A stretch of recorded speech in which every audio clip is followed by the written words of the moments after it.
Hey there, my name is Cole Adams, and you are watching the best college basketball podcast out there that covers the entire sport of college basketball, brackets, bubbles, and bid stealers. Now, here are your hosts, Sam Fetterman and Jonathan Lidskin. Season 5, episode 83 of Brackets, Bubbles, and Bid Stealers. I am Sam Fetterman. That is Jonathan Lidskin. I was pointing. Jonathan, how you doing tonight? I'm good, Sam. I think your audio is better now. For some reason, it was going a little bit in and out, but I think you're better now. Okay. We were having issues with camera. Jonathan's wasn't working. Mine is tired. Had a long day. I did a show with Eric Fawcett earlier today. I believe it's behind a paywall, but it was good stuff. It was a fun show. Yeah, Eric's great breaking down X's and O's. Probably was fun to go on. That's definitely a future podcast guest that we're gonna have. Oh, for sure. Jonathan, I was also texting you about off-season plans. I'm gonna plan to get as many of the new coaches in the Northeast on the pod. So that's when Columbia hires their man, we'll get him. We'll get Ben Giroux most likely. I'm assuming that I'll be able to get access to Iona's coach. Although if we don't, that would be 2 out of 3 that I can't get access to. Yeah, this is like a goal of ours, I guess, as we speed towards the end of season 5, just 2 weeks from today. Yeah, the season 5 finale is right after the national championship game.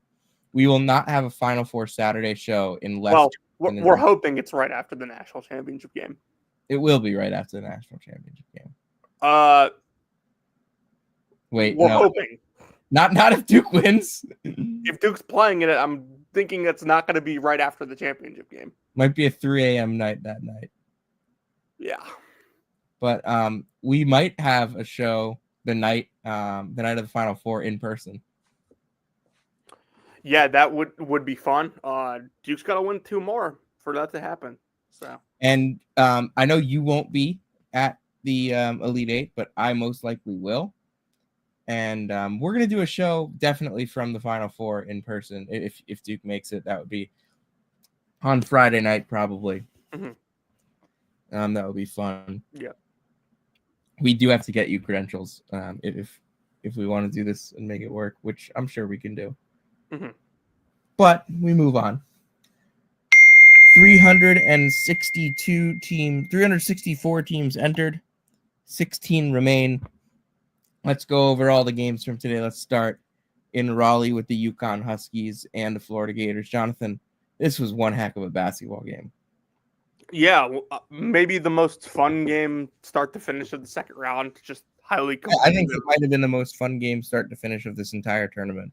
Yeah, highly competitive game throughout. UConn came to play, and it wasn't like totally surprising that like UConn was in the game, just based on the vibes around it. After all, I did say on Twitter when the times were released from today that game being in a standalone slot to start the day was amazing for us. But the way that UConn was in that game was quite surprising, doing it with defense from guys that we have called turnstiles all year, and many people have called turnstiles all year. Solo Ball turning into like an all-American level defender was not on my bingo card at all.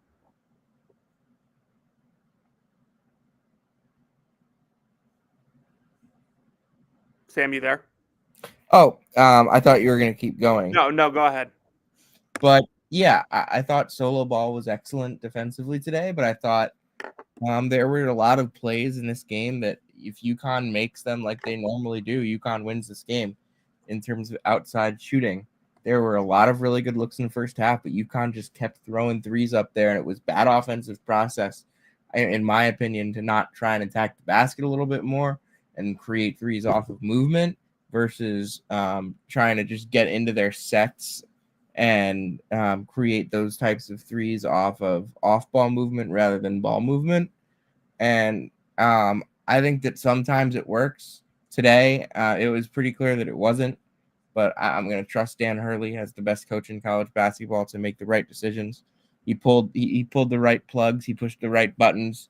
Had UConn right in this game. It was a masterfully coached game. Shot quality was pro UConn 85-81, and the Huskies just fell because Florida had the best player on the floor and they made one or two more plays. Yeah, I think you said all we need to really hear about that game. I mean, Florida was the better team in the end, and Walter Clayton, despite his shortcomings in the first half, was absolutely masterful down the stretch. And I'd say he's. Would you say he's been the best point guard in the country this year, Sam? I would say he's been the best guard in the country. Yeah, I mean he's had a really special year. It's incredible because I kept saying last year how much better he clearly was with Zion pulling on the floor when there was a true point guard right next to him. This year, he has taken every guardrail and thrown it into the Atlantic Ocean and said, "Watch me." Mm-hmm. Yeah, he was keeping them in that game for a while. Offensively, down the stretch, he took over the game after 30 minutes where he did nothing. He had a nice pass off a ball screen to Chinelu that got him started. Then he hit a couple shots, got to the basket, got to the line, and then he hit the big dagger at the end. And I'm so happy for Walter. That's a guy that I've covered for a long time. Remember him at Iona. He came on the pod last year when Florida to preview the Florida season, and I'm just really glad that he's been as good as he's been. Yeah, I got nothing else to add here.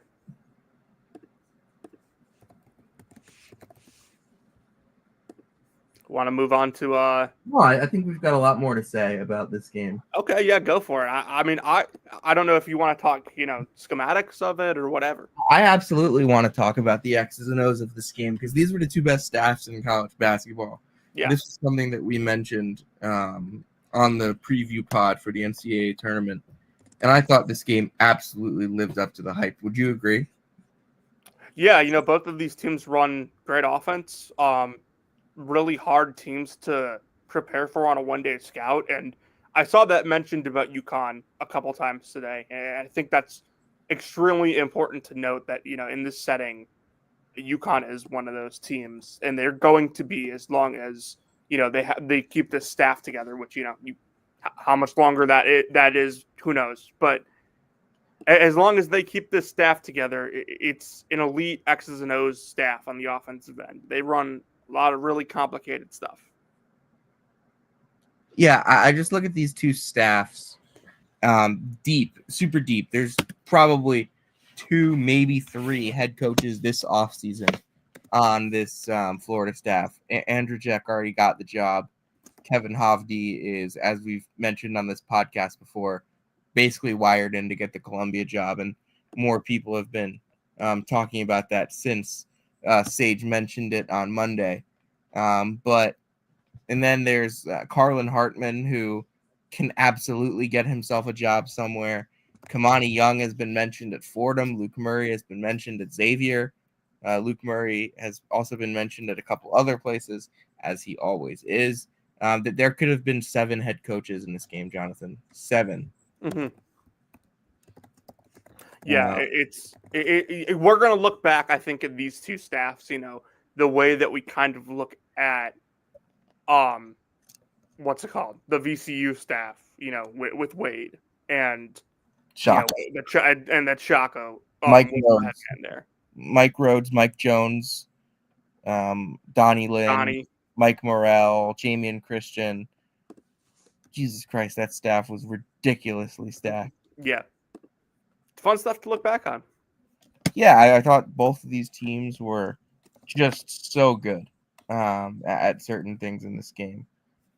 And I'm really glad that we're going to get I'm really glad Florida moved on because I'm happy for that team. But, man, it stings. It stings as a UConn fan that it ends this way for Samson Johnson, for Hassan Diarra, and for Alex Caravan, most likely in that last one. But you know what? Alex Caravan played 111 games in a UConn uniform. He started the last 110 of them. He won 2 national championships. He lost 20 games. He went 91-20, something like that, in his 3 years at UConn. Mm-hmm. His name is going to be on the wall at Gamble Pavilion, and it absolutely should be. Yeah. Hassan Diarra, his name will not be on the wall. Neither will Samson Johnson's, but they will forever be remembered on those 2 national championship teams, and for good reason. Those 2 guys were key pieces of national championships, and obviously Alex being this team's heart and soul, and really figuring it out down the stretch, hitting some big shots in the Big East tournament, especially in that Villanova game. Really happy for everything that they accomplished in a UConn uniform as a UConn fan, but it stings that it ends this way.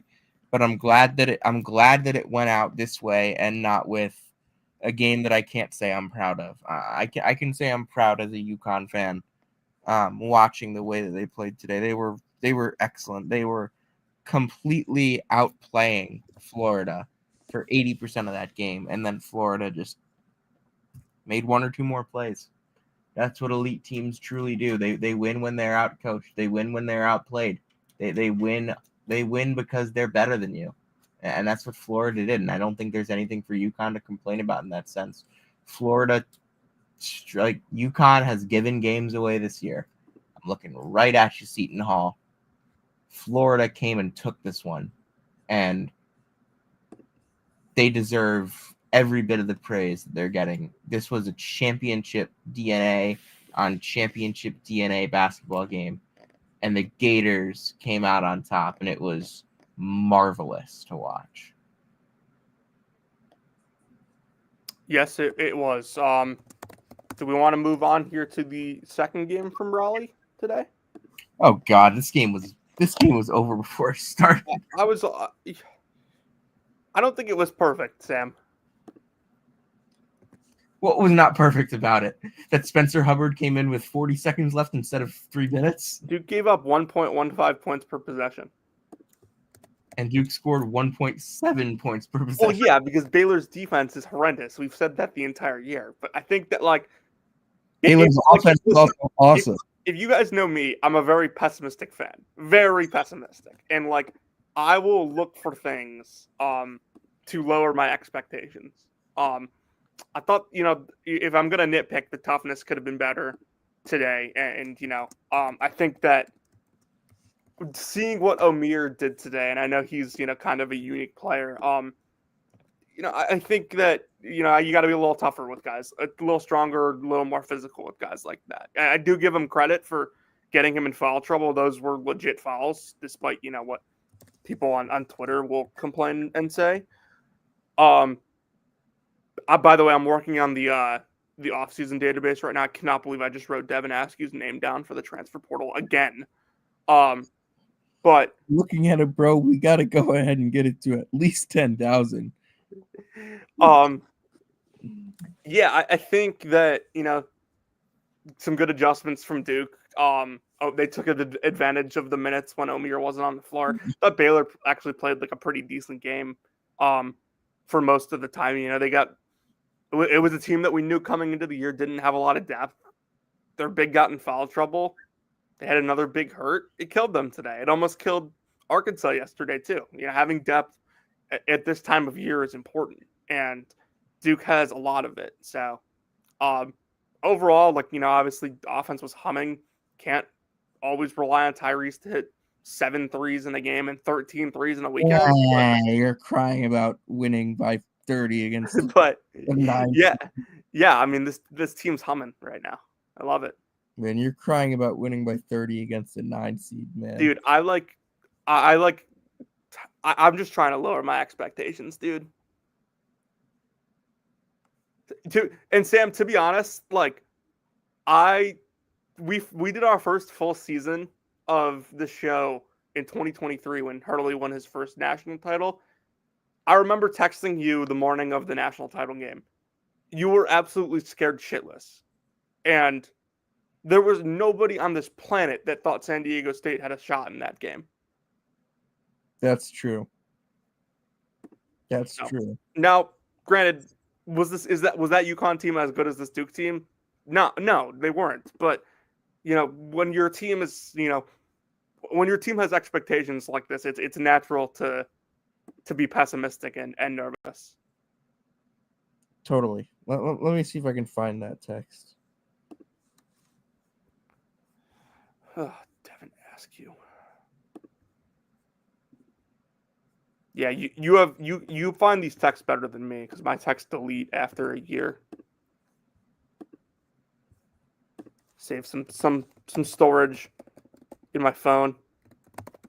You said, all right, here it is. Got it at 12:21 p.m. You said, 1:05 p.m. You aren't nervous for tonight at all, or at least very minimally. I said, I'm absurdly nervous. You said, really? You guys should kill them. I said, it's a fucking national championship. There you go. And you said, like, I get that, but you guys are so much better than them. I said, if we lose, it'll be like Super Bowl 52. You said, I said, the most devastating sports losses of my life are Game 7, 2019, Super Bowl 52, and Super Bowl 46. This would be instantly on that tier. Look, I'm super confident we're going to win. I'm just nervous for how I'll feel if we don't. So yeah, now this is. And then now, you said, don't worry, you'll get this one tonight so that way you don't feel as bad when the Bruins lose in the second round. I'm pretty certain that happened too, right? Lost in the first round. Wait, was that the year they got upset by Florida? Yes, that was the year they had the best record in NHL history. And that's awesome.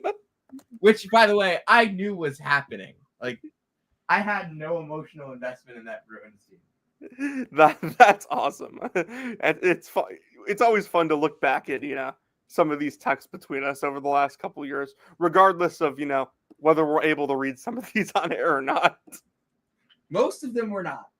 Most of them, yeah, it gets kind of dicey. But yeah, let's move on here. Unless you have anything else you want to add. We are 2/6. We are 1/3 of the way from Spencer Hubbard turning into 2023 Apostolos Ramoglu. Jaden compared him to Andrew Hurley. Yeah, that's what I meant. Apostolos is just more fun. Yeah. By the way, Andrew Hurley was a GA for UConn this year. I'm not sure if you knew that. Better player than a coach. Exactly. That's what I was going to say. UConn has not won a national championship since Andrew Hurley left the team. The Brad Calipari effect. Speaking of Brad Calipari, I don't have anything to say. Always fun to bring up, the former coach's sons. Yeah, I mean, what's Tyler Self doing these days? Is he still at Fern Financial Group? As far as I know. Oh, dude, Jordan Marsh is in the portal? I missed this. This was like 3 days ago. Dude, I have been so bad with portal stuff so far. That's why I'm doing all of this right now while we're doing the pod. Me too. I know it's a great time to do this. Co-founder and managing partner at Fern Financial Group. There's your yearly Tyler Self update. I believe it was around this time last year when we first gave the Tyler Self update. No, it was December. Oh, was it? Yeah. I remember sitting in this basement when we gave the update, so I figured, maybe it was when I was on spring break. No, it was December. Well, that's shout out to anybody watching this and actually putting up with us right now. We are. Yeah, this is an elite discussion. We are completely off the rails. I promise you, on these these next games, I have some actual real X's and O's thoughts. I don't. Okay, well, let's keep going then. I had a nap going on for a couple of these games. This was a good night of hoops, dude. No, I woke up in the middle of the second half of the Maryland-Colorado State game. You better have been standing. Oh, I was standing. Kentucky, Illinois. Yeah, Illinois' consistency. Oh, can I say it? Go. Mark Pope's first season at Kentucky is officially a success. Yeah, I mean, I thought it was a success already. I know the whole Calipari being in the Sweet 16 thing is, a little dicey, but no, I think Mark's done a great job this year. I think this was an imperfect roster, and he made it work. They really had Illinois, I think, pretty well scouted today. Definitely better scouted than Illinois had them. Um, Yeah, I think we need to have our Brad Underwood conversation. and like, to be perfectly honest, and we'll get to that in a second, but to be perfectly honest, you want to talk about a team that's had injury problems. Kentucky's been losing guys all year. Jonathan, I Yeah. think every time Illinois has been to the Sweet 16, their second round opponent was Duquesne. Okay, but they also beat Iowa State. Yeah, but that wasn't a one-day scout. That's fair. Yeah, I mean, Illinois has really only lost. Illinois lost what now? 3 times in the second round under Underwood. I think it's now time to say that Brad Underwood is the worst one-day scout coach in high major basketball, considering what happened when he played against UConn. To be fair, there's a lot of coaches that like don't qualify for that list because they can't get to the one-day scout. Yes, but do you remember what happened when they played against UConn last year? Yeah, they that was the worst one-day scout game plan I think they pretty much did. You guys remember that? I know it's been a long weekend, but you guys remember that Louisville Creighton game from Thursday morning? They pretty much did that to like a different level. Yeah, it was significantly worse. That was the worst one-day scout game plan I've ever seen. Tonight was pretty bad too. Jonathan, would you like to explain what you saw? Oh, you put Jeremiah Wilkinson in here already. Okay. Yeah, I think it was just like, I think defensively, and Illinois' effort defensively has been something that I've talked about a lot this year. I know they're, almost top 40 in defense, but it really doesn't feel like it. They're super careless with their rotations at times and stuff like that. And they were just really sloppy with the basketball tonight. I mean, they let Amari Williams go left like way too many times, which I still don't understand why teams let him do that, because he has no right hand whatsoever. Great player, but cannot go to his right hand. And then just like, sorry, I was taking a sip of water here. I thought, they just did a really good, like really bad job tracking guys off the ball with all of Kentucky's movements. It seemed like Owe and, those wings for Kentucky were pretty much just, kind of doing whatever they wanted in the half court. They were just sitting in drop coverage against Kobe Bryant, and he was just picking them apart in the mid-range. Like, I understand that that's Illinois' base defense, but at some point you have to adjust. And I'll talk about another game with that tonight too. Yeah, and then offensively, I just don't think they take smart shots. It was very emblematic of what Illinois was all year. They didn't play to their strengths. They, KJ looked lost at times out there. He had 6 turnovers again tonight. They went 9 of 32 from 3. Why a team that is that bad shooting threes continues to shoot that many is completely mind-boggling to me. I don't know what the point of putting Jake Davis in at the end of the half there was, because like, it kind of, it didn't, I wouldn't say it flipped the game or anything like that, but he was just totally out of place and not ready to play when he was in there. I think Mark Pope completely outcoached Underwood tonight. Brad Underwood, how many times has Brad Underwood gotten thoroughly outcoached this year? I think it's got to be like 3 or 4. Yeah. And it's pretty noticeable at this point. The Duke game, obviously, this game, the Big Ten tournament game against Maryland, that game at Wisconsin was really bad. I mean, that's just like in the last month. Yeah, I mean, I think Brad Underwood does a lot of things well, and I know Illinois fans are not very happy with him right now. But if you, by the way, do I have your permission to just like leave Dr. Bradley off our transfer list? Dr. Bradley should not be playing college basketball. That's why I asked. Dr. Bradley should be in prison. Like, yes. I'm like pretty sure I can say that without any repercussions, considering what he has Yeah, He's go found guilty. read that. What he's been not just what he's allegedly done, what he has like pled guilty to. Mhm. That whole situation is just disgusting. It was him, DeChandre Washington, and one other player. Yeah. Doesn't even include Mike Peake, who had the incident with the gun. I don't know the full details of that situation, but it was not pretty. And he's currently playing NAIA ball at Langston U in Oklahoma. Yeah. Anyways, yeah, I don't think I get that Illinois fans are upset. They're not, Underwood's not going anywhere. If Underwood was fired, you would be firing a top 25 coach in the sport. And that would be a mistake. You don't fire Brad Underwood. You just hope that he gets to a level where he's not getting out-coached in these tournament games on a one-day scout. Because you're not getting a better coach than Brad Underwood at Illinois. It's not happening. Do you think, I don't know what the point of him having, and, I get he's a really good recruiter, but Illinois has money. Orlando Antigua being on staff. Who do you want him to have on staff? I don't have a good answer to that, but that's also not my problem to solve. I think that Brad Underwood needs to hire, some sort of X's and O's guru to be on staff. And I think the people that are Illinois fans that I've talked to kind of feel the same way. And I know that Underwood has ties with certain coaches that were also in the Calipari tree, Orlando Antigua, Chester Frazier, who was at West Virginia this past year. I think that, an X's and O's guy on that bench that's super smart, under the radar, younger guy would make a lot of sense on that staff. Because I think Underwood does a lot of things really well. I've got a name for you. Okay. Brian Barone.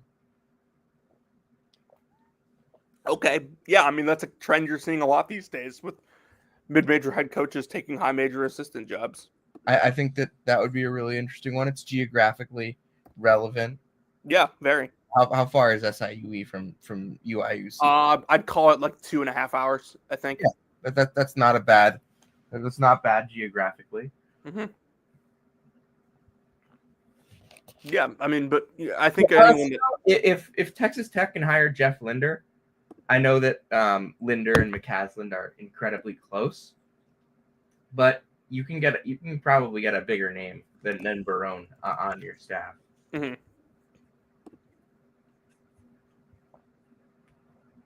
By the way, it's completely crazy that tampering just can't be enforced.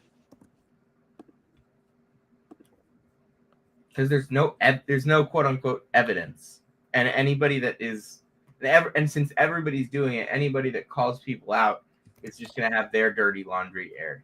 Right, but it's just Kim English tried that, and then 4 coaches came out and said, "Hey, Providence is tampering with my players." Mm-hmm. Yeah. Okay. What was the next game after that? This gross battle between Alabama and St. Mary's. Yeah, I mean, you were watching that probably more than me. No, I promise you, I was not. This game was disgusting. All right, never mind. Yeah, just from what I saw, it kind of felt like Alabama, built a 10 to 12 point lead, and they were able to just maintain that the entire game because St. Mary's when they get down, they play so slow that they're not really efficient enough against high level teams to mount a comeback like that. I think this is just massive levels of vindication for the St. Mary's rule. Okay. This is them running up into a significantly more athletic basketball team from 1 to 5 and getting boat raced. Yeah, I mean, to be fair, they didn't get embarrassed like they did last year, so at least that's good. No, I mean they didn't lose to a 12 seed comfortably. Maybe not comfortably, because they came back in that game at some point, I believe, and made it a battle. Mm-hmm. But that game was not close late though. No, I'm thinking of it wrong. It was close early in the second half. Mm-hmm. Not as bad as last year. 2 years ago, they were really good, and they would have had a real shot in that game if Dukas didn't get hurt. But I think that's more the outlier than the rule. Yeah, I think I would agree with you on that. I really badly want one day for the St. Mary's team to break through and make the Sweet 16. Yeah, I mean, it's just, it's kind of the luck of the draw thing. I think that, well, it's not necessarily the luck of the draw when they continue to lose in the second round. No, but I think that there's a world where you have to they have to get a 4 seed one of these years. Yeah, I mean they had a 5 seed and got a brutal draw when they got a 5 seed. So. Yeah, also the year before that when they got a 5 seed, they didn't necessarily get a brutal draw, but they lost. I thought that was a pretty brutal draw. It was bad, but it wasn't that bad. It wasn't, the super athletic team that plays exactly to their weaknesses, so to speak. But, UCLA that year was pretty much doing what St. Mary's was, just with better players. Yeah, I guess that's fair. But look, St. Mary's has been one of the most underrated programs in the sport for the last 2 decades. Randy Bennett is one of the best coaches in college basketball. They'll spawn in November with 4 new Lithuanians and 3 new walk-ons that are all superstars. Mm-hmm. Plus Mikey Lewis, Jordan Ross, Paulius Morauskas, Henry Wessels, Rory Hawk, all those guys will be back. Obviously, it's going to be interesting to watch them with no Luke Barrett. It's going to be interesting to watch them with no Mitchell Saxon and no Augustus Marcellonis. But I trust this team to be right in the mix, right in the mix going forward. Mm-hmm. Yeah, I'm done. At least in preseason ranking St. Mary's below 30. Just won't happen anymore. This team's a consistent top 25 team every year at this point. I might have them 35. Sure. Simply on losing Gus and Saxon, who have been their 2 best players this year. They'll find a way. I guess they lost who I thought was their best player last year in Josh Jefferson, and didn't matter. And Mahaney. Yeah, but Mahaney was kind of ass last year. Sure.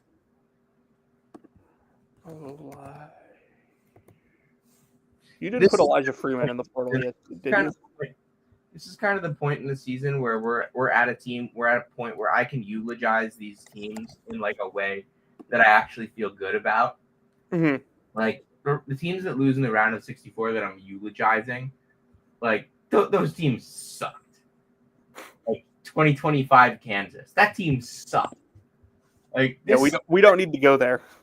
This St. Mary's team might be a 1-point favorite against that Kansas team, but I feel good about their season compared to what I feel about Kansas. Yeah, I mean, there is still a part of the sport where you have to look at the talent level of the roster, and I feel good about eulogizing this St. Mary's team like that. Move on to what might have been the best game of the entire. I still, I know he's built a great program there, but I still would like to see Randy Bennett give it a go with a high major that has legitimate resources.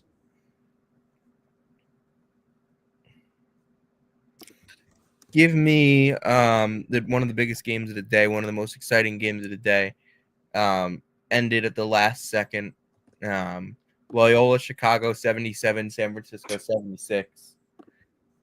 36 points from Malik Thomas, 35 points from Jaden Dawson. Nobody gives a crap. Let's go on to the next game that we're actually going to discuss. Mm-hmm. Maryland 72, Colorado State 71. I thought Colorado State was honestly the better team for most of that game. Thought, they ran their offense better. Their shot selection was better. Maryland had better players. That's kind of what it came down to. Jacoby Gillespie is so good on that, short roll ball screen, throwing that pocket pass to whoever it is, Reese or Queen, diving to the basket. And to be honest, I think if Kevin Willard doesn't realize for 3.7 more seconds that Derek Queen is a top 5 pick, Colorado State's in the Sweet 16. And Derek Queen had to tell him. Yeah, he did. Yeah. It doesn't exactly make you feel good that going up against Florida next week. No, not at all. But look, Maryland's starting 5, we've talked about this all year, is one of the best in the sport. Mm-hmm. Reese, Miguel, Gillespie, Rice, Queen. Crab 5. The Crab 5. And the Crab 5 got the job done today because the Crab 5 all scored in double figures. Gillespie had 7 assists and 4 steals. Miguel hit 3 threes. Rice hit 3 threes. Reese was a beast down low. Yeah, I think that they're gonna need better out of Rodney Rice if they're gonna beat Florida. I mean, yeah, he was 5 for 17. Yeah, I mean he's an elite shot creator, and you can see watching him why he was ranked where he was as a recruit, but he is inconsistent at times, and good on Willard for realizing that he needed to get him into the starting lineup early in the year, but yeah, they're gonna need him to be Who was better. starting over him? Deshaun Harris-Smith, right? Oh, that's disgusting. Yeah, Deshaun Harris-Smith. I completely forgot about that. I thought Deshaun Harris-Smith was going to have a better role for this team this year because they have way more shooting than they did, but he has not quite lived up to what I thought he was going to. He's just straight up been bad all year. I mean, he was like, I don't know if he was the MVP of Peace Jam, but he was one of the best players there a couple years ago. Deshaun Harris-Smith did not score a single point from February 10th to March 20th. That's insane. That's literally insane. Not a single point. He took 9 shots in that span. 1, 2, 3, 4, 5, 6. Yeah, 9 shots. Nope, 10. Did he score today? Nope, he did not. So yeah, I mean they've been almost better off the bench with like Jalen Young and I mean what's his name? Geronimo gives them some good minutes. Who would have thought? Jordan Geronimo, 5th-year senior, transferring from Indiana 2 years ago, gives them some good minutes. Dude, the Florida Jordan Geronimo is going to be an ultimate remember that guy in 5 years for Big Ten stuff. Yeah. Remember Jordan Geronimo, 5-year Big Ten? He'll be on the TikTok slideshows for sure. No, he won't. He'll be on our TikTok. Actually, no. TikTok slideshows don't have enough ball knowledge there. TikTok slideshows. If you want to lose brain cells, get on college basketball TikTok. I would very much not recommend that. I mean, these guys are pulling out all conference players as oh, you remember this guy? Yes, dude, I remember Jake Layman. Jake Layman was a guy, though. That's a good pull for randomly talking about him on the show. Dude, I'm assuming these guys from Elon are brothers, by the way, right? They are. They're twins. Okay. Actually, they're not twins. One of them's a year younger. You may say, hey, remember Jake Layman, but I'm gonna say remember DeMonte Dodd. There you go. Do you remember DeMonte Dodd? Oh, I remember DeMonte Dodd. What do you think about when you think of DeMonte Dodd? Dude, I just think of a big, imposing big that a big with an imposing frame that wasn't actually that imposing. He was a total space eater. Yeah. That's exactly what he was. Oh my God, man. Just space eater is one of my favorite terms in college basketball. What about some Jared Nickens or yes. Dion Wiley? Yes. Those are some names. Jared Nickens. I have not thought about him in years. Dude, he was their shooter off the bench. That was a very underachieving Maryland team, by the way. Which one? 15, 16 when they got a 4 seed. I think they actually did get to a Sweet 16, but 5 seed and lost in the Sweet 16. Yeah, that was a top 3 preseason team. Well, yeah, they had Diamond Stone and his 7 on the ACT. Well, Melo was like the best guard in the country. They had Diamond Stone and his 7 on the ACT. Dude, I had a professor sophomore year named Diamond Stacker, and like I thought of Diamond Stone so much when I had her. You really didn't have to name drop a Mizzou professor. All right, let's move on. I don't really want to talk about Mississippi, Iowa State. Yeah, I mean, all right. By the way, trivia time. Not trivia time. Just in general. Give me the 3 most unceremonious exits from the first weekend of the NCAA tournament. It's a good question. Clemson, without a doubt, is number 1. No, that was very ceremonious. What do you mean that was very ceremonious? No, killed in an upset game. They what? They got killed and they got upset. That is unbelievably ceremonious. Okay. Let me rethink this because it's been a while. It's been a while since we've talked about unceremonious exits. UCLA was unceremonious. Yeah, they just got like slowly buried. I would say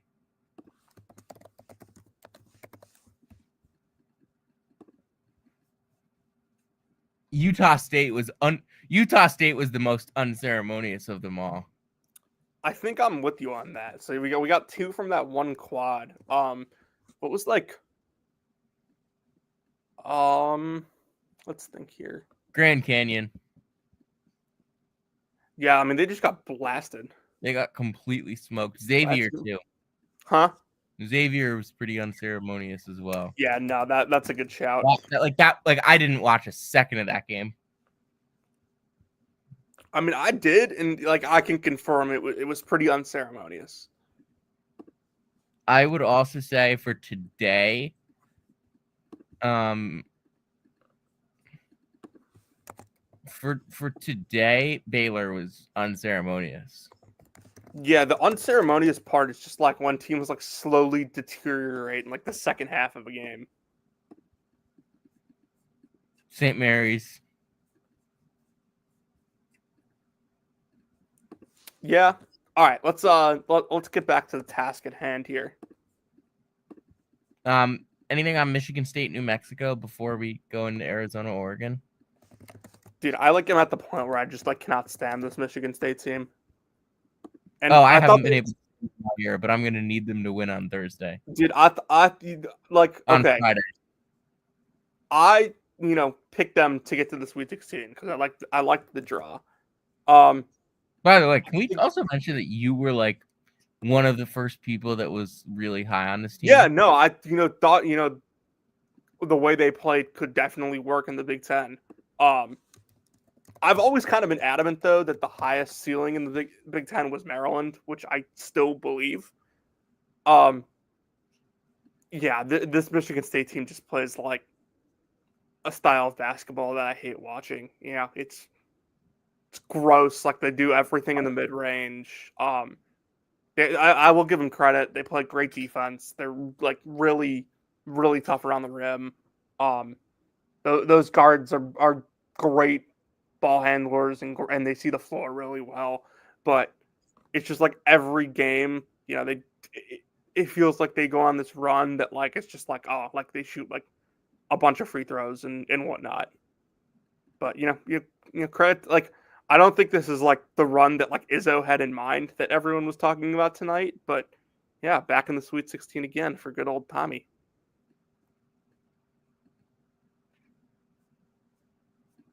Shout out New Mexico for an awesome season. Yeah, first NCAA tournament win since 2012. Mountain West regular season champions at 17-3. Tweeted this on Friday night. I really hope Richard Pitino stays at New Mexico and does not take the. Yeah, I mean, how many jobs are like even open still for like him to take? Villanova. Like, I cannot believe he's a serious candidate for that. Like, this is a guy that got fired at Minnesota. Like, do you really want him at Villanova? Like, deservingly fired, by the way. Speaking of which, Rick Stansberry. What is going on in Las Vegas? Dude, like, That is an unserious institution. what, like, dude, I don't even know how to, like, react to that. UNLV's athletic director is Eric Harper. Eric Harper, I'm going to ask you one thing right now. What the hell are you thinking? Apparently, your candidates are Josh Pastner and Rick Stansberry. Why? Yeah, these are some fairly unserious candidates. One nice one, Coop. Oh, that's been a great part of my weekend. We. Dude, enough. Abracadabra. Okay, I actually don't mind that song as much as like other people do. I just think it's overplayed.